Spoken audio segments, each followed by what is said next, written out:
Cruise भन्ने ठाउँमा छौँ। यहाँ चाहिँ अत्यन्तै रमणीय आउनै पर्ने हेर्नै पर्ने ठाउँ। युकेमा हामी आउँदाखेरि यो ठाउँमा चाहिँ आज हामी जानिने भनेर आएको। यो चाहिँ 300 वर्ष पहिलादेखि यहाँ चाहिँ मान्छेको मृत्यु पश्चात पनि यहाँ ल्याएर गाडिने ठाउँ। एक हिसाबले भनौँ चियान, हाम्रो नेपालीमा चाहिँ हामी चियान भन्छौँ।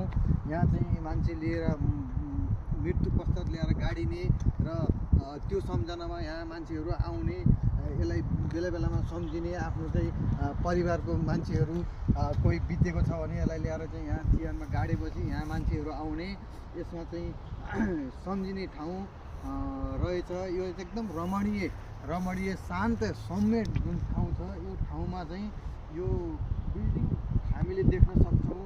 यहाँ सबै यो ढुङ्गाहरू राखेको ठाउँ, यो ढुङ्गाहरू देखिने यो बक्सहरू, यहाँ चाहिँ मान्छेहरूको चाहिँ चियान हो। यो चियानमा चाहिँ हामीले चाहिँ हेर्न सक्छौँ। यहाँ चाहिँ 200 वर्ष 300 वर्ष पहिलादेखिको मान्छेहरूको चाहिँ गाडेको चियानको निशानी यहाँ छ। यहाँ चाहिँ यो यस्तो तरिकाले संरक्षण गरेर राखेको रहेछ।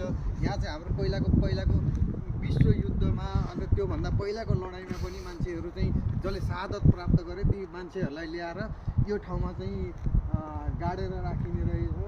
र यसरी चाहिँ धेरै ठुलो एरियामा चाहिँ यहाँ चाहिँ यो व्यवस्थित तरिकाले राखिएको छ। यो धेरै ठुलो एउटा चाहिँ एरियामा चाहिँ घेरेर राखेको छ। यो चाहिँ हामीले चाहिँ यो युकेको यो ब्रुमग्रुज भन्ने ठाउँमा चाहिँ राम्रोसँग अवलोकन गर्ने चाहिँ एउटा अवसर प्रदान भयो। त्यो हामीले चाहिँ यसलाई एकदम अत्यन्त बेस्ट ठाउँमा चाहिँ आएर हामीले चाहिँ यो उ गर्न थाल्यो। जस्तै यसरी यो हामीलाई बस्ने ऊ पनि उपलब्ध गराएको हुँदो रहेछ।